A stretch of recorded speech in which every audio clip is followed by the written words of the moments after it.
ძალიან მინდა რომ ჩვენთვის იყოს მიზეზები ცნობილი ნათლად და იმედას განვიცოდე მისი პოზიციაც, მაგრამ ამ შემთხვევაში შინაგან საქმეთა სამინისტრო არ ღალატობს თავის პრაქტიკას და უბრალოდ არ გვაძლევენ საშუალებას რომ გავესაუბროთ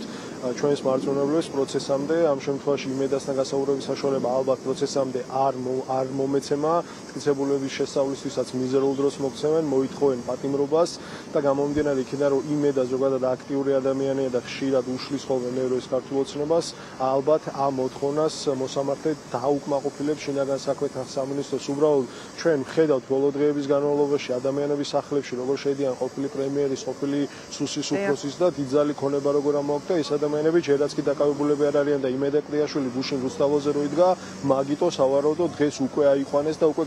გაკოჭილიყავთ სადღაც არ გვეუბნებიან უბრალოდ სად არის იმასაც კი. ზოგადად რა სიტყვით შელი აი ამ ტენდენციაზე რასაც ვუყურებთ თვალს ბოლო მესამე დღეა ხო პრინციპში აი მესამე დღეა უკვე რეპრესიული კანონის ამოქმედების შემდეგ დღეში ათობით აქტივისტს აკავებენ და უშვებენ ციხეში ეს აქტივისტები იქნებიან სხვადასხვა პროფესიის წარმომადგენლები მათ შორის მედიის წარმომადგენლები ხო ჟურნალისტებიც აი ვახოსანია ქეთა ციცკიშვილი ახლა პატიმრობაში არიან აი რა სიტყვი ამ ტენდენციაზე რას ემსახურება ეს მიზნად და წინააღმდეგობა რა უნდა იყოს ესეთ დროს, როდესაც რუსთაველის გამზირზე მდგომ ყველა ადამიანს ფაქტობრივად ციხეში უშვებს ქართული ოცნების ხელისუფლება. პროცესი უნდა შევიდე და მოკლედ გეტყვით, რომ ეს არის ნულოვანი ტოლერანტობის პოლიტიკა, ნულოვანი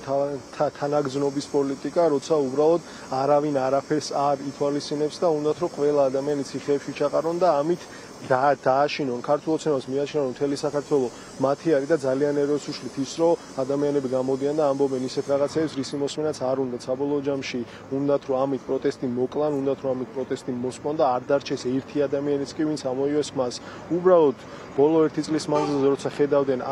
ამ ადამიანებს ყველანაირი რისკის მიუხედავად მაინც რომ გამოდიოდნენ ქუჩაში მინიმუმ ამით უნდა მიხვდარიყვნენ რომ ამგვარი მეთოდებით მათი დაშინება ფიზიკურად შეუძლებელია რასაც გვაჩვენებს კიდეც პრაქტიკა ხედავთ რომ ცნობაც სახეებსაც აკავებენ, არაცნობად სახეებსაც აკავებენ, უჩვევენ სისხლის სამართლის წესით, ასევე ადმინისტრაციულ პატიმრობაში ყავთ, მაგრამ ადამიანები მაინც გამოდიან და მაინც აფიქსირებენ პროტესტს. რაც შეეხება ზოგადად ფორმას, მგონია რომ ქცევის მოდელი უნდა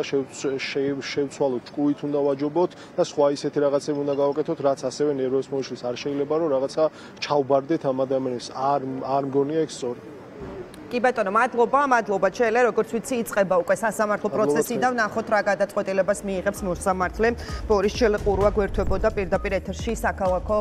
სასამართლო